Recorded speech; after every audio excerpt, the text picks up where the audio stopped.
هل سبق أن توقفت لحظة وتساءلت ماذا لو تغيرت قواعد اللعبة فجأة لصالح المغرب، وأن قراراً واحداً في الكونغرس الأمريكي قد يغير موازين القوى في الصحراء إلى الأبد؟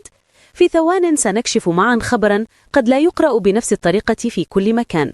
مشروع قانون رقم HR 4119 الذي وضع في مجلس النواب الأمريكي يطالب بتصنيف جبهة البوليساريو وتنفيذ عقوبات ضد كل من يدعمها.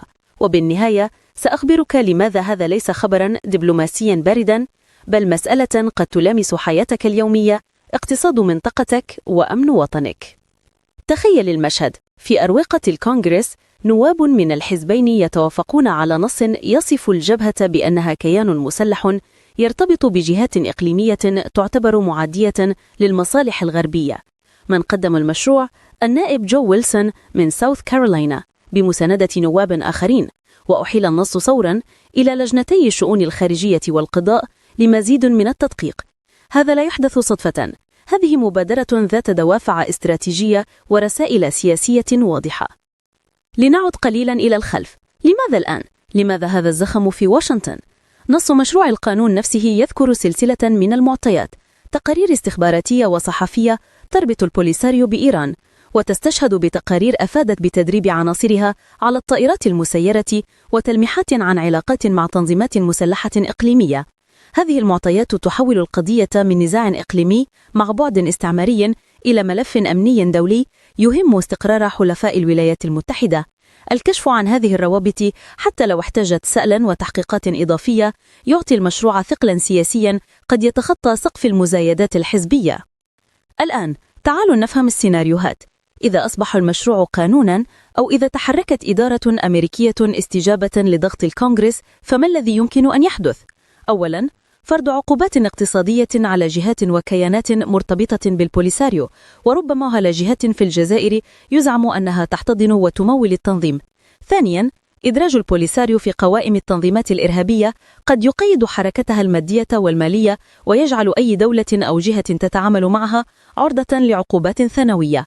ثالثا، طلب تقرير إلى وزير الخارجية خلال 180 يوما لتقديم وصف تفصيلي عن القيادة والتمويل والصلات الخارجية، وهو ما يعني فتح ملفات استخباراتية ودبلوماسية واسعة.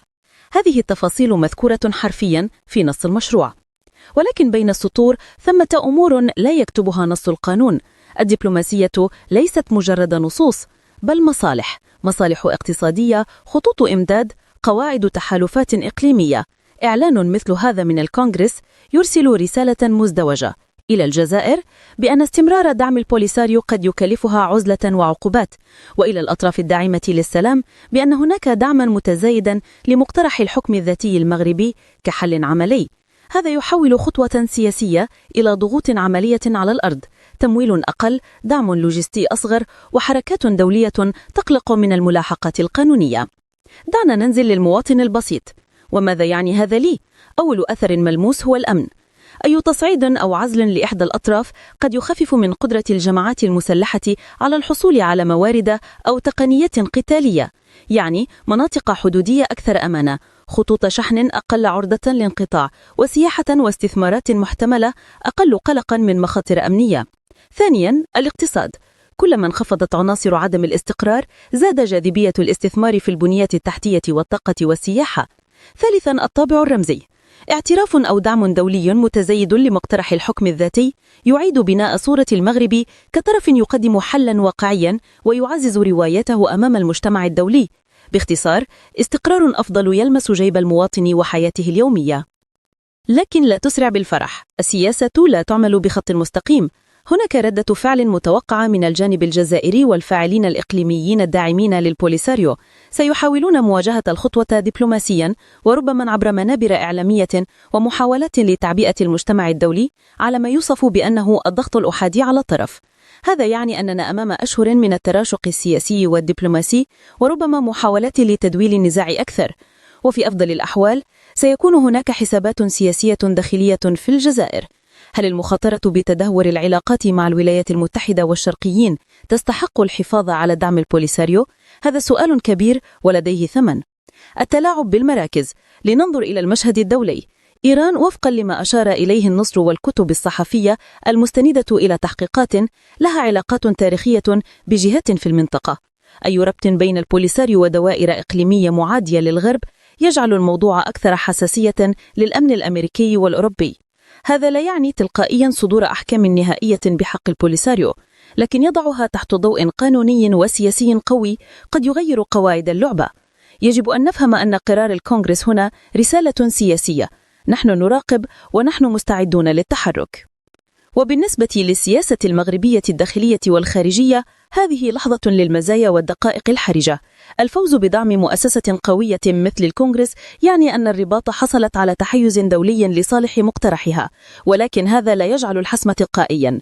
المغرب أمام مهمة مزدوجة: استغلال الزخم الدولي للدفع بمقترح الحكم الذاتي إلى الأمام، وفي نفس الوقت العمل على تعزيز الضمانات الاقتصادية والاجتماعية لسكان الصحراء داخل إطار الدولة المغربية لقطع الطريق أمام أي تبريرات للتصعيد. هذا يعني مشاريع استثمارية، برامج تنموية، وحملة دبلوماسية مكثفة، والنتيجة استقرار يمتد إلى المواطنين الذين يعيشون في هذه المناطق ويحتاجون لفرص عمل وبنيات تحتية وغير ذلك. لنعد للحظة إلى عنصر السرد. تخيل حكاية وراء الكواليس. سفراء يجوبون العواصم، ملفات استخباراتية تقدم في أرفف لجان الكونغرس، ضغط من لوبيات مصالح، وتنسيق بين أجهزة دبلوماسية لعرض الأدلة.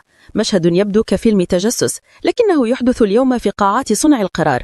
ومع كل وثيقة تقدم ومع كل تقرير يطلب، ذكر القانون ضرورة تقرير خلال 180 يوما، ينخفض هامش المناورة أمام من يستمر في تشجيع النزاع. ولكن لا نغفل نقطة مهمة: القانون الأمريكي ليس تلقائيا آلة تنفيذ فعلي. هناك مراحل، لجان، تحقيقات ونقاشات، وقد يواجه المشروع اعتراضات قانونية ودبلوماسية وقراءات متباينة داخل الولايات المتحدة نفسها. وحتى لو صدر تطبيق العقوبات وقياس أثرها لا يتم بين ليلة وضحاها، لذلك على المشاهد أن يفهم الطابع التدريجي للموضوع. هذا بداية عملية ضغط قوية وليست نهاية معركة. في النهاية، ماذا أريد أن أقول لك كمواطن مغربي؟ عليك أن تشعر بأنها هذه لحظة تاريخية يمكن تحويلها إلى مكسب عملي، استقرار أمني، دفعة دبلوماسية لمحاولات الحل، وإمكانية تعزيز التنمية في الصحراء. لكن هذا يتطلب يقظة من الدولة والمجتمع المدني، استثمار واضح في المشاريع الاقتصادية، وحملة دبلوماسية ذكية، وتواصلا مستمرا مع المواطنين لتفسير ماذا يعني هذا التحول وكيف سيحسن حياتهم. كذلك على النخبة السياسية أن تحافظ على هدوئها، ولا الانغماس في شعارات لا تغني ولا تسمن. الفعل هو التنمية والبراهين الواقعية أمام المجتمع الدولي. دعوة أخيرة: تابعوا هذه القصة باهتمام ولا تتركوها لأخبار عابرة. اطلبوا توضيحا من ممثليكم، تابعوا التقارير الرسمية، وساهموا في النقاش العام بمسؤولية. إذا رغبتم، سأعد لكم حلقة تحليلية مرئية قصيرة تشرح خطوة بعد خطوة ماذا يحدث في الكونغرس، كيف تتصاعد الإجراءات، وما الذي يمكن أن نتوقع في الأشهر المقبلة، مع مصادر وروابط للوثائق الرسمية لتتبع الحقيقة بأنفسكم. في النهاية، هذه لعبة مصالح كبيرة، لكن المواطن هو من سيقطف ثمار الاستقرار أو يتحمل ثمن الانقسام. كونوا واعين واطلبوا الحقيقة والنتائج الملموسة.